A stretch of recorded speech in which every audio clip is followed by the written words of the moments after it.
Hi, this is Bill from Billboard Comics, back with part two of detailing my golden age. Last week, I detailed my the comic books that came out between um, November 1983 to October 1984. This time, we are going to try to go from November 1984 to October 1985. Hopefully, it won't be as long as the last one. I didn't expect it to be that long. I apologize. If you back again, God bless you. Thank you very much. And if you've come back, kind of interested in something, it doesn't cost you anything. It's totally free. Subscribe. You know what? You can just ignore it if it comes up there and it's just a topic you don't like. I mean, but if it's a topic you like, you'll be notified as soon as I do a video and it posts. It's a win-win situation. Wins for me because it helps with the algorithm and lets me know like what uh, videos I should do more often, and it's a win for you because you get content that you might like. Um, And also, you could also like while you're at it. That's always good. And comment if you feel need to. Share and buy me a puppy. Just worth a shot throwing it out there. All right. So the general principle behind this is that there's a saying in comic book industry that the golden age of comic books is 12 years old or 13 years old. I heard both. So I'm covering both years. The idea is that you're young and you are starting to become an adult and you are starting to become more mature and learning to what you appreciate, but still young enough to have joy and happiness in what you read. Um, I'm taking it from the standpoint of looking at these 2 years, my 12th year on the earth and my 13th year on the earth, uh, and check and see what came out, which was important to me personally, and which I think was important in the grand scheme of things, like history and stuff like this, and see if these years are count as the golden years, the golden age for either me or for the world in general. Not, and not to be confused like with the actual grading system and the classifying system of golden ages being from like 1935 to 1956. That still exists. This isn't taken away from that. This is just by your own personal golden age, what is important to you, and like if it is actual important time in history. Got it? Get it? Good. Yeah, it's kind of complex. I feel like it might be more complex than it really is. So I don't mean to like be like talking down to you. I apologize if it seems that way. But just want to make sure that you are aware and up to date with what's going on. So now, without any further ado, let me start with November 1984, and no better place to start than November 1st with Johnny Thunder. This is one a personal one, not a whole history one. This was an attempt to revitalize the Johnny Thunder character. He's been around from the Golden Age, and he Roy Thomas, who was DC's master of everything Golden Age, decided to rejigger the character to be kind of a Los Angeles hard-boiled private eye, but only a woman who wears a white like a John Travolta's suit from Saturday Night Live Fever. I liked it. I thought it was really good, but they did add the whole Thunderbolt element into it. Um, I don't know if anything was done to the character after this miniseries, but the miniseries was pretty good by itself. I believe the art was done by Dick Giordano, who was a master of the art form. Usually an inker, but he did pencils every so often, and he's a legend in the field of comic books. Check it out if you have the chance. Next up is on November 8th, I believe, was Tales of the Teen Titans number 50. This is a special anniversary issue, and this is at a time when DC was making a big deal over the anniversary issues, and you have special stories and they're extra sized stories. This extra sized stories, I'm trying to get through this as quickly as possible, but I should talk at a speed you could actually understand. I caught myself there. Thank you, Ray. But this was the wedding of Donna Troy to a character by the name of Terry Long. It's one of those kind of like, it's not very action packed, but it has a lot of character work, which was a trademark of the series. It also marks the last artwork by George Perez on the Teen Titans on a newsstand comic book.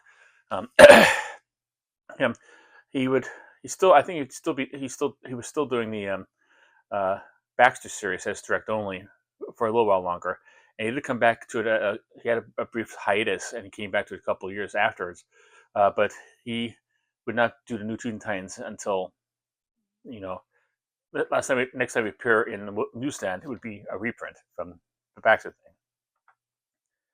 All right, number 13, Marvel Team Up number 115. It's November 13th. 150. This is the final issue of Marvel Team Up. This was the era where the Team Up books were starting to die off. By this point, I think we already lost Marvel 2-in-1. That became the thing, a solo book for Ben Grimm's character. We already lost Brave and the Bold with 200, which was transferred into Batman the Outsiders. Now we lost Marvel Team Up. There have been several chances to revive it in the coming years. I think there's been 3 or 4 volumes of it, but this was the last of its original run, and 150 issues is a pretty decent run. Growing up as a kid, I love these kind of issues because it's always a case of actually like get more characters for your buck, if you will. You don't have to wait about like you don't have to get a special test of somebody who has a series that you might want to look at. Miss Marvel, if you want to. Hey, I don't want to take a chance on her actual series, but I'll pick up the team up book with Spider-Man and see how the character is there, and if I like it, I'll bring it there. Had a lot of pretty good stories through it. One of my favorites, I think, very underrated. I think is number 88. It's a team up between Spider-Man and the Invisible Girl, where a bunch of gangsters kidnap Franklin, and Spider-Man has to help her get it back. I think it was written by Chris Claremont, if I'm not mistaken. John Buscema on art, but it was very powerful and very, very kind of like, good character. Shows the character of Sue Storm and also the character of Spider-Man, who, but his nose in where it didn't belong, but would do anything to save the kid because he's Spider-Man. So I recommend tracking that down and read it if you want to.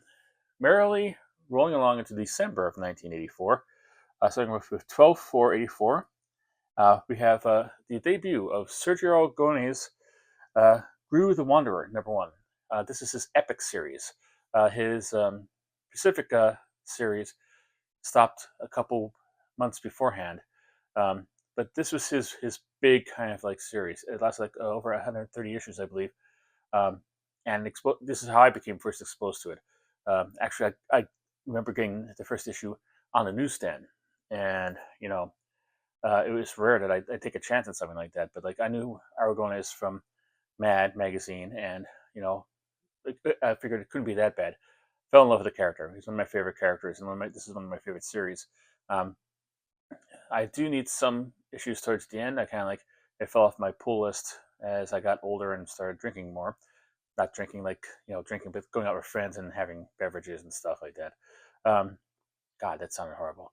But my money was going elsewhere, and something had to lose to that. I wish I actually picked it up because those final issues of it, since the print run was so low, they go for a pretty penny nowadays. So, be on the lookout for it. Coming a couple days later, because everybody had different release dates back in the 80s, is V number 1. This is based on the TV series. It ran for about 18 issues. The TV show was awesome. The TV show was really, really great. It was the concept was these aliens come down from outer space and try to help us be our best selves and try to make us healthier and improve the quality of life and all that jazz. And it turns out they're actually lizards who are just using us for feeding stock. And it's all about how some people are gullible and still go along with it, and some aren't. And I don't know if it'll go over today at all. But nonetheless, at the time, it's like really spooky, kind of like mind ooh kind of thing. I liked it. Then we have next coming up on December 20th, a Christmas gift for everybody. Who's Who in the DC universe. This is DC's answer to the official handbook of the Marvel Universe. It's kind of an encyclopedia to all their characters. And I like this one probably even more than the Marvel Handbook. Sacrilege, I know. I love them both. But DC has a whole lot more uh, rich characters going back to the 30s, and this one I discovered characters I'd never even realized existed before, like the Grim Ghost and Automan and like Space Cabbie, stuff that appeared in comic books back before I was born, 20 years, 30 years, 40 years before I was born, and I was able to find out like a little biography about him, find out more about him. One thing, a sidebar about this, I do have a subscription to the DC um, Unlimited, and my thing would be to them is like, they have pretty much all of who's who on there, so that's beautiful, that's brilliant, I love that. But if you have that on there, you should actually, if it like, since you have the write up on the characters, you should have their first appearance. Um, like Sensation Comics #1 was the first comic book that Wonder Woman appeared in after she made her first appearance in All Star Comics #8. But a whole bunch of other characters made their first appearance there. I think Wildcat did, the Grim Ghost, there a number of other ones, and I would love to see the entire thing in total and see all the characters and see where they're positioned in relation to like what the lineup is, which came first, which came second. But unfortunately, it's the last time I checked, they only had Wonder Woman in there, the Wonder Woman story, which is fine, but you get the impression that the older stories are included only because if they already had them on hand because they appeared in DC Archives series. Um, and I'd rather have like more of it expanded just a little bit more. But that's just me. Next up, on actual Christmas Day, there are two here. Um, we have Web of Spider-Man #1. This is the series that was chose to replace Marvel Team Up. Um, like I said, I had a subscription to Marvel Team Up. It didn't expire uh, when like 150 came along. I wasn't up on my subscription yet, so instead of like um, giving me something else, they just gave me a copy of Web of Spider-Man #1. This is kind of important in Venom because this is where um, it's RetroCon that Eddie Brock was in the place where Peter got rid of the symbiote, and that's why he was there to catch it. So it's important from that aspect. Another one from Marvel came out there. It was Planetary. Planetary was from Marvel's Starline. Starline lasted a couple years. It kind of got it's a kid's book. It's aimed at younger readers, and it came out at a time when like the younger readers' books were kind of like slowing down and dying out. Like I think there's still Richie Rich out there. Archie was still going strong. Archie, the company is still around, um, but they decided to create a line of all kinds of kids' books, and a lot of it was licensed. They had Heathcliff. They had um, Thundercats appeared there. Masters Universe appeared in that line and stuff like this. But they also had original ones like Planetary, which is kind of like a like if Flash Gordon and Richie Rich had a love child. That's why I could describe it. I mean, you might describe it a different way. All right, moving on to January of 1985 for a new year, progressing nicely. January 3rd, 1985, a big one, a historical one, Crisis on Infinite Earths #1. 1985 was DC Comics' 50th birthday. Marks their 50th year in operation, and someone somewhere decided that they were too confusing, so they decided to streamline the stuff a little bit here and there to try and make it a little easier to handle. The broom they used was this series, written by Marv Wolfman and drawn by George Perez. It was awesome. I mean, they had two of the best creators working on it. Historically, it changed the landscape of DC Comics for years and years to come, and it's still known as a landmark kind of like series in the history of comic books. Yeah, it definitely is a big one. It was a great series. A little hard to get into if you're not comic book literate.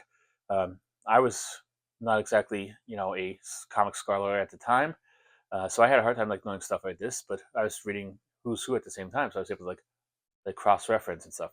I thought that was a brilliant idea that he did that. But yeah, it was. Yeah, I think every comic book collector should have it in their collection. Hot take. Um, February of 1985, uh, February 12th, as a matter of fact, is Coyote number 11, I believe it is. This is famous for being the first comic book artwork of Todd McFarlane. Todd McFarlane, as you know, is the guy who created Spawn, who bought all those famous baseballs back in the 90s, the guy who has a successful toy line and is still publishing Spawn to this day. Um, this was where he got his first thing after hundreds and hundreds of rejection letters. He was at MoCA about 20 years ago, and I went there and covered it for Broken Frontier, did a write up on it, and it was amazing just to hear him talk and like how he never gave up and he persevered and he went through and he got his first work on Coyote, and he was the regular artist on Coyote for a while. And then he didn't have to wait long to get his second uh, drawing assignment. The very next week, he made his first appearance in. Well, actually, actually 2 weeks later, because it's the 21st, he made his first appearance doing the artwork for Infinity Inc. He took over from Don Newton. That one was a little bit different. It's weird to see. I recommend you actually, if you have a chance, if you have like DC Unlimited or Universal or whatever it's called. One's called Universal, one's called Unlimited. I keep constantly getting confused, so I apologize for that. But if you have the website that allows you to have the digital copies, I recommend going back and looking at it. His inker on this was a man by the name of Tony De Zuniga, who was a Filipino artist, most noted for his work on Jonah Hex. He had a very distinctive style, kind of like very scratchy and craggly and very detailed. And it appears to me, looking at it, there was a war going on. I'd never know this. If I ever get a chance to interview Todd McFarlane, I probably never will. But if I do, one thing I'm going to ask him is like, what was his thoughts on that? It's probably around in some magazine, someplace his thoughts on this. I tried looking up before I did this, but I couldn't find anything on a Google search. But there seemed to be a war between McFarlane and De Zuniga. I'm sure massacring his name. May he rest in peace. He's been passed away for 13 years. Uh, like, and it was a war that like wasn't fair to either one of them. You can still see Todd's way of actually like breaking down the page and his inventive panel layouts and like his special way of presenting a page, which is really good. But you get the feeling that Tony De Zuniga was given the assignment of reining him in, which is like telling Celine Dion not to sing so loud, or Adele to sing so loud, or whatever, or your favorite singing artist to sing too loud. A lot of his inks were overpowering. Sometimes you have a close up of face, it doesn't even look like Todd did the artwork. It looked like more like Tony De Zuniga. And I'm sure I don't know if it's editorial mandate or Tony I think he was doing well, or maybe he was fixing it because Todd McFarlane was still a novice. Even at the time, this was Todd McFarlane was just starting out. You could tell he had something special, and he just God, let him just draw, just let him draw. But that's my little editorial comment about that. But let's go on to now the 28th of 1985 and Shatter #1. This is the first issue. There was a first issue of it. This is the world's first computer-generated series that is done completely on computer. It had like a dot matrixy look kind of thing to it. It was a novelty at the time, but it did well enough for, I believe it was published by First Comics, to actually get a small short series afterwards. I think we ran about 10 issues or something like that, more or less. But for comic book history, that's a great touchstone for it. Moving on to March of 1985 to the 26th, Swords of the Swashbucklers. The last segment I did a whole thing about how the time lent itself to experimentation. Comic book companies would just throw stuff up on the wall and see if it sticks, and this was one of them. This is like an interstellar kind of pirate kind of thing like this. I've seen ads for it growing up, and I want to get into it. I haven't really found it yet in my dollar bin travels, um, but you know, maybe if I'm done with all the other stuff, I'll try to get it, even if it costs me a little more than a dollar. Looks really interesting, and you know, watch the space and see if I succeed on that. Moving on to April of 1985, April Fool's Day. Um, we are now having the Revengers featuring Megalith. Last episode, I told you about Echoes of Future Past, which was the first continuity title. This is another continuity title featuring their foray into superheroes. Megalith was this big kind of like hulking kind of like strongman character, like a Hulk, Superman, that kind of thing. But the Revengers were their team kind of stuff. And this is one of the quirky aspects of this. In a couple weeks, you'll find out another issue of Avengers with starting two other different characters, which I think was running concurrently with this one, and it was a confusing time if you're a kid trying to pick this up. But like, which is which? I still don't know which thing is which, but you know, there we go. That is historical there. Also, this is on that same date was the first issue of Tales of the Bean World. This is Larry Marder's book, minimalist kind of like cartoonist about society of beans. Like I said, it's a time of experimentation, and the more wilder concepts are happening, lower down on the whole bookshelf. I believe this was an Eclipse comic book, if I'm not mistaken. That's one thing I miss about this time. You probably won't get this uh, like today, or if you do, it won't get any traction. You wouldn't even know. Probably just operate in silence. But this one became one of the legendary titles in independent black and white boom, and man went on. Larry Marder went on to become like a big wicked image for a while uh, when they came there. But you know, kind of like to look back and see like this is where it started from. Next up, May of 1985. Uh, we have the ElfQuest #1. Now, this is the ElfQuest has been around since the 70s, but this is the first Epic comic adaptation. It started adapting. Epic was also a place for Marvel. It's a Marvel boutique imprint. I told this last time, where you know you could have room for more mature titles and more mature like aspects and stuff like this. There's less restriction. There's less stuff like that. And ElfQuest was kind of like an adult story, even though it had elves in it. It was more mature for mature readers. But this was a chance of like having people who maybe might not have been able to find ElfQuest when it first started, or their local comic book store did not have it, um, and having them, you know, bring it to them and bring it to more eyes to see and stuff like this. Kind of helped them. Like, I imagine it helped them financially too, helped them get more money into their coffers, and helped them keep on making the book. I believe it's still in publication. At least the back catalog is still available to be bought. It's moved from Marvel to DC to Dark Horse and back, all over the place. So it is a pretty good book, and I liked it at least. So another thing you could probably look at from this era and enjoy. Um, May 28th is another historic kind of book. It's the Squadron Supreme #1.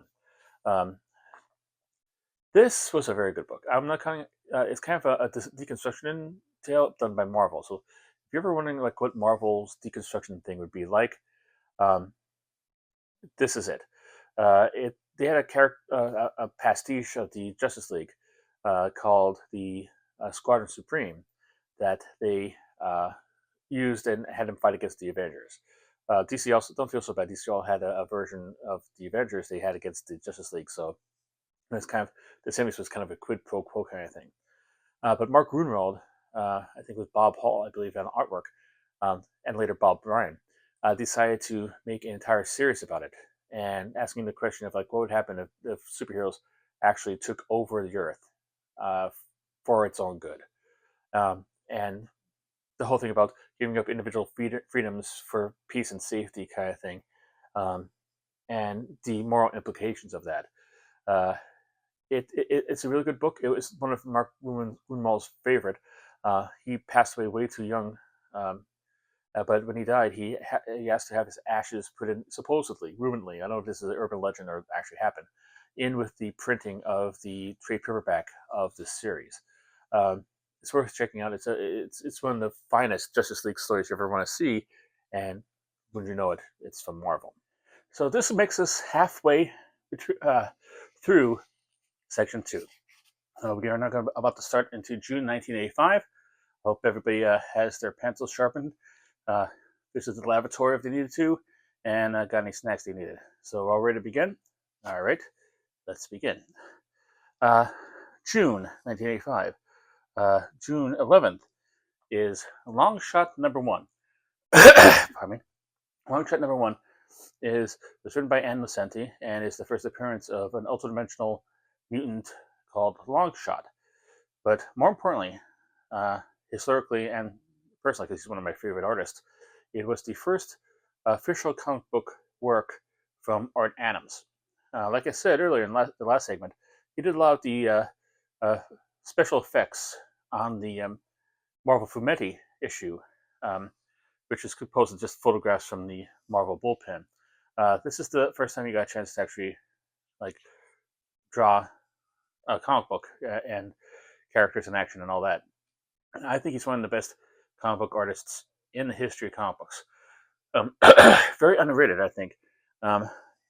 He's kind of like, I put him in the same regard as George Perez and Jim Lee, because his art is very detailed. It's very concise, very clear, and it's just one of those one. He's like one of the artists, like to tell like an artist I like stuff. He's like, I like to see him draw other characters, like when John Byrne went over to DC Comics, I'm like, oh great, I get to see him draw Batman and Wonder Woman, and I wonder what that's going to look like. Same thing with Art Adams. I love seeing him, how he interprets other characters. I think he's mostly now a cover artist, as far as I can tell. I don't know if he does interiors as much as he did before. And he has kind of like delved into like kind of a little bit of the good girl art. A lot of buxom women in his artwork. Not that there's anything wrong with that, unless you find there's something wrong with it, and that's your opinion. You're entitled to it. But back in his from this period to about 1992, he was just knocking out park left and right. So yeah, if you get a chance to check out his artwork from that point, I recommend you do it. It's lovely and beautiful. He's still good, but he was even better back then, I think, personally. Next up, on June 12th, it is Femme Force number 1. A debate about putting this on here, because basically Femme Force is, speaking of buxom women, Femme Force is a independent black and white comic book devoted to nothing but buxom women. They're the femmes in the Femme Force. But it's been around since 1985 and it's still going on. It's still being published. I don't know if it's regularly or irregularly, but I still see new issues popping up every now and then. So there's a lot of creator-owned characters in there, and also a lot of public domain characters that have been adapted to it. I can't really say I've ever gotten into it. I'm maybe I'm a bad guy, but I just don't like that kind of artwork, or I'm not a big fan of I could appreciate Adam Hughes' artwork and enough because I've seen him do stuff like Mage Agency and Justice League, but good girl art just for good girl art's sake, I'm not too into it. And there's no problem if you are. I mean, that's what the industry was based on, and that's how the world makes the world go around, outside and inside of comic books. So, I'm definitely in the minority in the grand scheme of things. It's just, there's that. But I think a comic book series that's been around for that long should have been included, and that's why I decided to finally include it on the list. Next up, June 20th is Hex number 1. Again, like I said, if I could, the the one quality I could think about this year, these 2 years, and I said it once, I'll say it again, I'll probably say it again, even after this. I'm saying it now. It's experimentation. Um, you know, they decided, hey, let's tear everything down and start all over again, which made a good breeding ground for the deconstruction uh, era brought on by Alan Moore. But even to a lesser extent, you know, you have Jonah Hex that might be struggling in sales. You want to shake something up. What do you do? Do you start with a new number one? Do you like bring in new characters in? No, you send him forward to time into a dystopian future where he becomes the High Plains Drifter in a Mad Max movie, essentially, more or less. And that's what they did with this. And it's kind of wacky, kind of a whiplash-inducing kind of change um, in overall concept, but the characters still remain the same, and it's a different Wild West kind of scenario, only with ray guns and motor cars and stuff like that. Um, this is another one I didn't pick up when it came out. I would like to try to pick it up now um, if I could find it in the dollar bins or anything like that. So, yeah. Now on to July. Starting off with July, looks like 16th, 1985, is another big one. Miracle Man #1. Um, this was the Eclipse reprinting of the serialized Miracle Man or Marvel Man story that appeared in the British magazine Warrior. Warrior was also home to Alan Moore's V for Vendetta, so that's one a very historic kind of magazine in comic book history. But I digress. Due to Alan Moore being so popular with Swamp Thing, they decided to bring Miracle Man over to actually like be rebroadcast over here. Of course, it is surrounding controversy. They actually did a live birth inside the pages, which is kind of frowned upon in many establishments at the time. '80s wasn't quite as bad as the '50s when it came to censorship, but comic shops were still being rated for pornography, so it wasn't completely out of the woods. And also was involved in a whole bunch of stuff like illegal dust up between Eclipse Comics and Neil Gaiman, and Marvel got involved, and it is a unique kind of thing. But all the stuff that came after it wouldn't be here unless like this actually wasn't published on our shores. It is a fascinating story. It is another deconstructionist, probably actually the first of Alan Moore's deconstructionist stories, because it started in England before he got the job at Saga Swamp Thing. It's basically like Marvel Man was a character that the British publisher, I think Alan Miller, don't quote me on that, created after they lost the license of for Captain Marvel, because Captain Marvel went out of business because of a lawsuit that DC raised against them. But that happened in the '50s. But the Captain Marvel books were so popular, they created a 100% carbon copy of it, pretty much. Instead of saying Shazam, they say Kimota. But he has like the Kid Marvel and Marvel Junior, like Junior Marvel and all kinds of stuff like this, and so it's like kind of like done by Mick Anglo. He's supposed to bring it in, so it was kind of like had a good run, went out of publication, and then Alan Moore was going to task to actually revamp it with this new grim and gritty style, and it is a searing indictment of what superheroes would happen in the real world, and like creating a utopia that nobody wants. And if a supervillain actually really wanted to cut loose, and what would happen? Hint a lot of death especially if it's in a major town like London. But it's a foundation book for comic book history, and I think it was recently reprinted by Marvel, and Marvel not owns Miracle Man.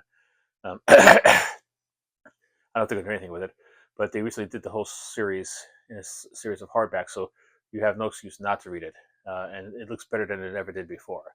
So check that out if you so choose. All right, we are now up to August of 1985. starting with August 1st. Outsiders #1. This is another one like the Legion of Superheroes and New Teen Titans, where they took a popular comic book and made it into a Baxter series that ran concurrently with the newsstand version of it. Personally, back at the time, I was kind of wondering why of all the concepts, like the Outsiders were chosen. I liked them, and I think they were like the biggest thing ever. Um, like, why didn't they do Superman? And of course, my 11-year-old, 12-year-old brain didn't realize, hey, dummy, they make money for having Superman at the newsstand. They would ever would by having a direct copy of it, because the whole uh, plan was uh, change the name of the one in the main, going to newsstands to The Adventures of or Tales of or whatever. Start the new one that's direct only in the good paper. Uh, give it a couple months. Uh, let the newsstand run out of inventory, and then start doing reprints from the Baxter into that until the newsstand is eventually canceled. Um, and that's what happened here again here. So, but it's good here because it's kind of an interesting curio as to like why it was chosen. Maybe it was like the third highest selling book DC had at the time. I don't know. Didn't we research it beforehand? Maybe I should have. I apologize, but yeah. So that's why it's here. Moving on to August 20th, Wordsmith. I'm. This is another one that I want to get. I'm not really familiar with it, but again, it's another example of how diverse the comic book medium was at the time. You could have a comic book about a writer, which, as far as I could tell, no superpowers to be talked of, to have like an 8 or 9 issue series to themselves. Um, Moving on, August 27th is Thundercats #1. This was a Marvel adaptation as part of their Star line. It's kind of a popular. It's the first edition of Thundercats. Thundercats currently has a series running from Dynamite, but this was the first one, and a lot of the issues were written by a writer by the name of Steve Perry, not the guy from Journey. That's a different guy. But if you want to know a sad story, kind of a dark story about dark side of comic books, uh, take up Steve Perry comic books into Google and read that up. I'm not going to go into it here, um, but yeah, it's not a happy one, and unfortunately, yeah, sometimes bad things happen to good people. Um, and then August 29th, we have DC Challenge #1. This is what I believe what we call an exquisite corpse kind of story. It's a story where one author starts it in the first chapter, and then another artist and writer takes over in the second chapter, and so on and so forth until the story is completed. This was a 12-issue limited series that did that. It kind of you know, uh, like did all that. Uh, that opinions may vary on like how good they did it, but nonetheless, it was a novel and unique concept. Again, repeating again in this era, a great era of experimentation and trying things and just throwing it up and see if it works. You know, of course, like even the worst selling comic book was selling better than like most of the top 10 today. Uh, so that might have had a little stuff about them being willing to actually try different things. But then again, they did try different things, so that's always good. All right, now we're moving fastly along up to September 1985, which we have Revengers featuring Armor and Silverstreak. Again, like I said, just a couple of months ago, we had a Revengers starring Megalith, and if I'm not mistaken, either like they were right on top of one another, or they are actually running concurrently. So you didn't know which one was which, and what one it was. And this is back in the days before database software and CLZ and Comic Base, and you could just put a picture into Google and it'll tell you exactly what series it is. Back then, it boggled the mind trying to figure out what was which. What is this a new series? Is this a continuation? Is this a reprint? Is this whatever? Um, all caused by like the wackiness of Neil Adams and the way he did business. Um, but yeah, so that's a little curio more than anything about that. Next up, also on the same day, 9/1, 1985, is Samurai #1, another black and white uh, title of note. Back in the 80s was a big time for the uh, martial arts in both in films. You know, Jackie Chan was doing stuff out in China, and you had like the American Ninja Michael Dudikoff and Karate Kid and all kinds of stuff. And seems to be a karate school on every corner. I know I took karate during the time, and yeah. Uh, so this is another way of like kind of like using the Japanese culture as fodder for some stories. Um, Next up is looks like 9/3, 1985, which is Heroes for Hope, starring the X Men. Back in the 80s, around 1985, 84, 1984, let's start back in 84. 1984, Bob Geldof started Band Aid. Um, and he got a group of British musicians um, together in the same room together. Uh, Legendary names like Boy George and George Michael. I think uh, Andrew Ridgely was there, so both of Wham were there. Phil Collins was doing the drums. I think Sting was there. Bono, um, a whole bunch of artists there, and they created a song. You probably heard it around, every time around Christmas time. Do They Know It's Christmas? To benefit the famine act in Ethiopia.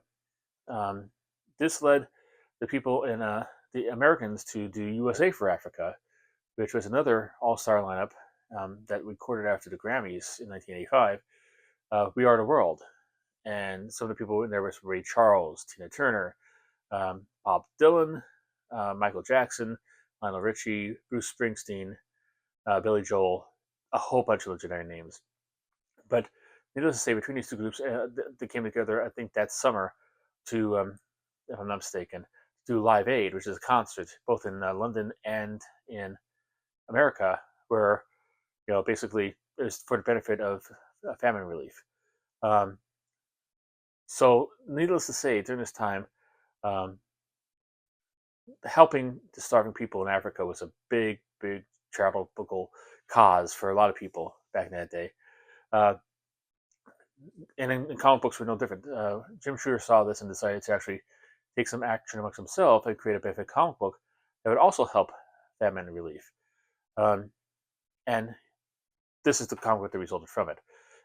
It's a one of a kind, once in a lifetime kind of anthology of writers. There's one through line throughout the whole thing about the spirits of famine visiting the X-Men. They have to fight it the best they can. Um, it features like Alan Moore, like one of Alan Moore's rare writing for Marvel, and definitely I think one of his only for the mainstream Marvel, like American Marvel Company. I think he did it with a Wolverine story with Frank Miller on art. Now I'm not sure about that, but if that's the case. Just imagine that Alan Moore and Frank Miller. That's worth the price of the admission right there. Um, Hello, everybody out there. This is my third or fourth time to try to do this video. Editor Bill here, breaking in with some late breaking information that is almost 40 years old. I was right when I said I was wrong. Alan Moore did not have his segment drawn by Frank Miller. Frank Miller did the segment written by Harlan Ellison. Alan Moore's segment was drawn by Richard Corbin, another legendary creator. I'm sure many of you out there in YouTube land already know this, so hopefully this will cut down on you having to comment. But if you want to comment on that, I will accept it because every comment kind of counts towards the algorithm, and I appreciate it. So take care, and I'll send you back to your regularly scheduled Growing Up Comics feature already in progress. Everybody had like about 2 or 3 pages to go. It wasn't like everybody had a big thing, but still, Alan Moore and Frank Miller. And Daddy Higgins wasn't the best pairing in the entire book. The best pairing was Stephen King, Yes, Stephen King, Carrie, Cujo, The Shining, that guy, Mister, could write a horror movie in his sleep, and it scared the heck out of everybody. And most writers can't even write stuff that's mildly entertaining after 50 tries. Um, and he was uh, joined by the master of horror from the comic books, Bernie Wrightson, in a um, segment I think that featured Kitty Pryde, and it was harrowing. It was, yeah, it, those two are definitely the cream of the crop. So not everything like reached up to that level, but it was, yeah, it was impressive, and it is well worth picking up just for those two segments in itself. Um, I think it's made all it's money it's going to make for famine relief in Africa. So, but if you're getting a back issue bin, you know, pick it up and give it a read. It's interesting, not only as a historical item and a point, an example of a particular time in history and some of the how comic books reacted to current events, but also from a creative standpoint of having all these like great an example of some of the best creators working inside and out of comic books at one time. DC also came out one with another one, Heroes Against Hunger, I believe, but that came out after this little time frame. So I'm not going to cover it, but there's still another all-star kind of stuff. You could probably check it out too. Um, more of a conventional, straightforward story, um, but well worth a look at it. Uh, Next up, September 18th looks like Scout #1, another uh, first issue uh, from First Comics. Uh, Another about like a scout in a post-apocalyptic world. This is another one I'm trying to pick up eventually. It's one of the ones I had my eye on. Another diverse kind of topic from First Comics. First Comics was maybe low key the one of the best comic book publishers of the '80s. Um, all the stuff I mentioned on this list and the list I had last week, and also stuff like American Flag and Badger and you know Whisper and a whole bunch of other ones. Uh, it, it was the vanguard of like really good uh, superhero adjacent uh, comic book work, in my opinion. Um, but I digress. Let's continue. Next up is October 1985. Oh, wait a minute. We're all up to the end. How about that? You made it. Congratulations. I'm happy for you. I'm saying that mostly to myself as well as you. We both made. Look at us. Look where we are. Look at this. Um, 10/8/1985 is Punisher #1. This is the first Punisher miniseries. Um, Marvel, DC seem to have a lot of miniseries that are kind of like throwing stuff up on the wall and sticking. Marvel also had the same thing, but more kind of like you know sure things. Wolverine had a miniseries a couple years before this.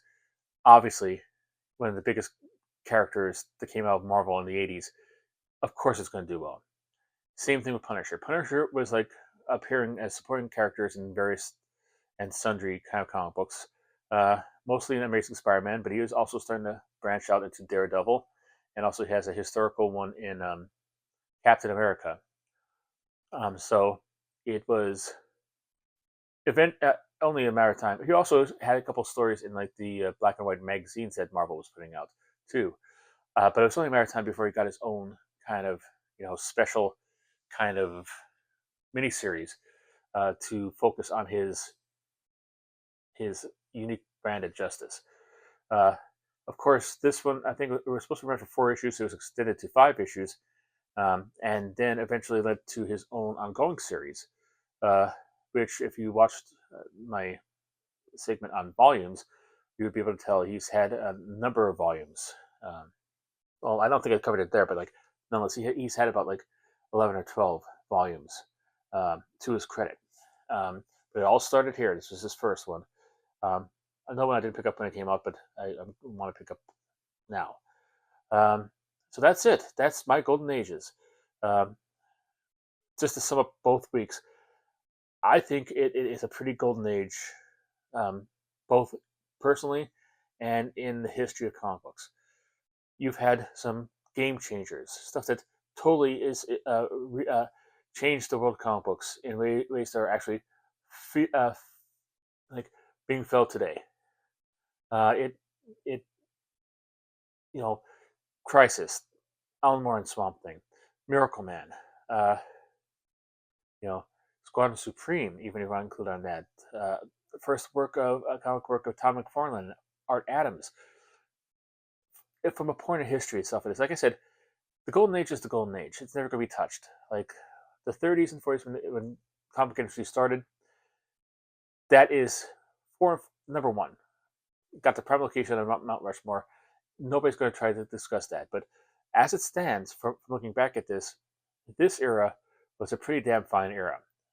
Really golden. Um, do you think so? Or do you disagree? Do you have any issues or qualms? You can leave comments uh, in the comment section. Uh, if you want to share your own golden age, the years you turned 12 and 13, and the big comic books that came out there, by all means, let us know. Start a conversation about that. Um, like I like to know somebody who's younger than me, who might have like turned 12 like in the 90s. Like, is his golden age as good as mine? Probably not. But that's a different story for a different day. Yeah, but get talked out there. If you found this useful or entertaining, hit the like button. If you want to see more of these, every week I do a growing up comics reminiscing about all kinds of stuff. Hit the subscribe button, and also if you have any ideas for this, like you want to know about like what it was like to buy comic books of somebody my age back when I was a kid, leave a message in the comments and just say, hey, can you cover this? Do you want to cover this? Would you mind covering this? I'm open for suggestions. I have plenty of ideas, and I have plenty of ideas to come, especially with when this segment, which I thought was going to be 1 week, turned out to be a 2 week affair. Um, but I could always look for other stuff, and I want to do what you guys want me to do, because I'm looking to expand this as quickly as I possible can, as far as I possibly can, until I have a media empire to rival, you know, Carly D'Amico or whatever her name is. Uh, that will never happen. But hope springs in turtles. Anyhow, this is Bill signing off, and I'll leave you with this: keep collecting.